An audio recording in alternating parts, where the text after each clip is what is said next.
दोस्तों, हमारा चेहरा हमारे शरीर के लिए आईने की तरह काम करता है। इसलिए जब भी हमारे शरीर के अंदर कोई गड़बड़ी होती है तो वो हमारे चेहरे पे कालापन, दाग धब्बे और पिंपल्स के रूप में साफ साफ दिखाई पड़ने लगता है। जैसे कि चेहरे पे छोटे बड़े पिंपल्स का होना, पिंपल्स अचानक से पूरे चेहरे पे फैल जाना, एक ही जगह पे बार बार पिंपल्स आना और लाख कोशिश करने के बावजूद पिंपल्स खत्म होकर चेहरे पे वापस आ जाना कहीं न कहीं इस बात की तरफ इशारा करता है कि प्रॉब्लम सिर्फ बाहर ही नहीं बल्कि शरीर के अंदर भी है, जो कि पिंपल्स को जड़ से खत्म नहीं होने दे रहा। इसलिए जरूरी है कि अगर आप सच में पिंपल्स को खत्म करना चाहते हैं तो आपको समझना होगा कि पिंपल्स की प्रॉब्लम को सिर्फ चेहरे पे कुछ लगाकर पूरी तरह से ठीक नहीं किया जा सकता, क्योंकि पिंपल्स की प्रॉब्लम में चेहरे पे लगाए जाने वाले नुस्खे के साथ साथ खान पान और कुछ गलत तरीकों पे भी कंट्रोल करना बहुत जरूरी होता है। फिलहाल हम शुरू करते हैं कि एक ही जगह पे बार बार पिंपल्स क्यों आते हैं और उसे किस तरीके से रोका जा सकता है। दोस्तों, एक बात आप लोगों को समझ लेनी चाहिए कि चेहरे के किसी भी हिस्से पे पिंपल्स होने की सिर्फ एक ही वजह होती है और वो है हमारे चेहरे पे मौजूद छोटे छोटे रोम छिद्र का बंद हो जाना। रोम छिद्र के बंद होने से हमारी स्किन के अंदर से निकलने वाले नेचुरल ऑयल बाहर नहीं निकल पाते हैं और इसलिए वो पिंपल्स का रूप ले लेते हैं। इसलिए यहाँ समझने वाली बात ये है कि चाहे पिंपल्स होने का एक ही कारण हो, लेकिन रोम छिद्र के बंद होने के कई कारण हो सकते हैं, जैसे कि चेहरे का बहुत ज्यादा ऑयली या ड्राई होना, चेहरे की सफाई ठीक से न हो पाना, पाचन में हमेशा गड़बड़ी रहना या ठीक से पेट साफ न होना, चेहरे और बालों में खराब तरीके के केमिकल वाले प्रोडक्ट का इस्तेमाल करना। लेकिन कई बार देखा गया है कि सिर्फ एक ही जगह पे बार बार पिंपल्स आते रहते हैं, जैसे कि किसी को माथे पे, किसी को गाल, नाक या फिर किसी को दाढ़ी वाले हिस्से में पिंपल्स की प्रॉब्लम होती है। ट्रेडिशनल चाइनीज मेडिसिन के हिसाब से फेस मैपिंग के जरिए इस बात का पता लगाया जा सकता है कि चेहरे के कौन से हिस्से में किस वजह से पिंपल्स की प्रॉब्लम होती है। शुरू करते हैं फोरहेड यानी पेशानी से। दोस्तों, हमारा पेशानी का ऊपरी हिस्सा डाइजेस्टिव सिस्टम यानी कि हमारे पाचन तंत्र और ब्लैडर यानी मूत्राशय से जुड़ा होता है। इसलिए माथे के ऊपरी हिस्से में आने वाला पिंपल्स पाचन में गड़बड़ी और शरीर में पानी की कमी को दर्शाता है। इसलिए ऐसे में जरूरी है कि ऐसी चीजें जो कि पचने में बहुत ही मुश्किल होती है, जैसे कि ज्यादा तेल, मसाले और मैदे से बनी चीजों को छोड़कर ताजे फल और सब्जियों की तरफ ज्यादा फोकस करना चाहिए। साथ ही साथ दिन भर में 3 से 3.5 लीटर पानी जरूर पीना चाहिए। पेशानी यानी माथे पे होने वाले पिंपल्स का दूसरा कारण सर में होने वाले डैंड्रफ या बालों में इस्तेमाल किए जाने वाले शैम्पू, ऑयल, जेल, वैक्स और हेयर स्प्रे जैसे प्रोडक्ट भी हो सकते हैं, क्योंकि डैंड्रफ में पाए जाने वाले बैक्टीरिया और हेयर प्रोडक्ट में मौजूद केमिकल का कुछ हिस्सा पेशानी के हिस्से पे भी आ जाते हैं, जो कि रोम छिद्र को बंद कर देते हैं, जिसकी वजह से पिंपल्स की प्रॉब्लम शुरू होने लगती है। इसलिए ऐसे में जरूरी है कि केमिकल फ्री और नॉन कॉमेडोजेनिक प्रोडक्ट का इस्तेमाल किया जाए। नॉन कॉमेडोजेनिक का मतलब है ऐसा प्रोडक्ट जो कि रोम छिद्र को बंद नहीं करता। साथ ही साथ जब भी आप अपने बालों को शैम्पू से धोएं तो सर को पीछे की तरफ झुकाकर पेशानी यानी माथे की तरफ से पानी डालें, ताकि शैम्पू वाला पानी चेहरे पे ना आकर सर के पीछे वाले हिस्से की तरफ से बह जाए। ऐसा करने से शैम्पू में मौजूद केमिकल से काफी हद तक बचा जा सकता है। उसके बाद बारी आती है पेशानी के नीचे वाले हिस्से की। दोस्तों, ये हिस्सा हमारे दिमाग, पाचन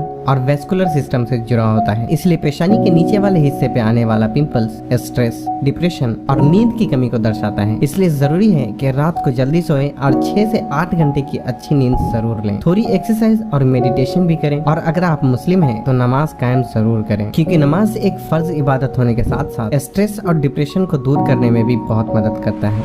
अब बारी आती है दोनों आईब्रो के बीच वाले हिस्से की। दोस्तों, ये हिस्सा हमारे लीवर से कनेक्टेड होता है, इसलिए दोनों आईब्रो के बीच में आने वाला पिंपल्स लीवर में आई गड़बड़ी को दर्शाता है। इसलिए बहुत ज्यादा फैटी फूड जैसे कि नॉनवेज और तली हुई चीजों के बहुत ज्यादा इस्तेमाल से लीवर को बहुत मेहनत करनी पड़ती है। इसलिए जरूरी है कि ऐसी चीजों को छोड़कर सादे खाने पे ज्यादा फोकस किया जाए, जिससे कि हमारे लीवर को अपनी सफाई का मौका मिल सके।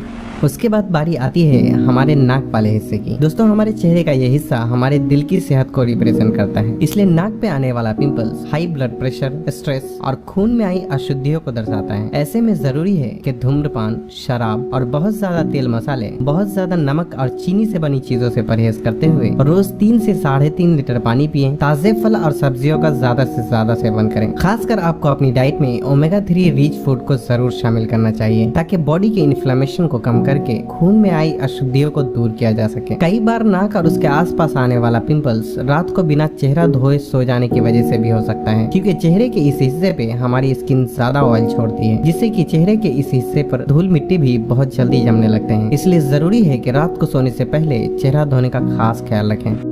उसके बाद बारी आती है दाढ़ी और मुंह के आसपास के हिस्से की। दोस्तों हमारे चेहरे का ये हिस्सा छोटी आंत और रिप्रोडक्टिव ऑर्गन को रिप्रेजेंट करता है, इसलिए इस जगह पे आने वाला पिंपल्स, अपचन, कब्ज और हार्मोन में आई असंतुलन को दर्शाता है। इसलिए ऐसे में जरूरी है कि ऐसी चीजें जो कि आंतों में चिपकती है और कब्ज पैदा करती है उससे दूर ही रहा जाए, जैसे कि मैदे से बनी चीजें और बहुत ज्यादा तेल मसाले वाली चीजें। साथ ही साथ हाई फाइबर फूड को अपनी डाइट में शामिल करना चाहिए ताकि पाचन को बेहतर बनाया जा सके, जैसे कि ब्राउन राइस, ओट्स, मटर, ब्रोकली, गाजर और सेब जैसी चीजें। दोस्तों कई बार एक ही जगह पे बार बार पिंपल्स होने का कारण पिंपल्स को लगातार फोड़ते रहना भी हो सकता है, क्योंकि पिंपल्स को फोड़ने से वो बाहर फूटने के साथ साथ अंदर भी फूटता है, जिससे बाहर मौजूद बैक्टीरिया आसानी से स्किन के अंदर प्रवेश करके मल्टीप्लाई होने लगता है, जिससे पिंपल्स आसपास के हिस्से में भी फैलने लगता है। और इतना ही नहीं, पिंपल्स होने के और भी बहुत सारे कारण हो सकते हैं। तो बस आज के लिए इतना ही। हो सके तो इस वीडियो को लाइक और शेयर भी कर दें ताकि दूसरे लोग भी इससे फायदा उठा सके। और तब तक के लिए अपना ख्याल रखें।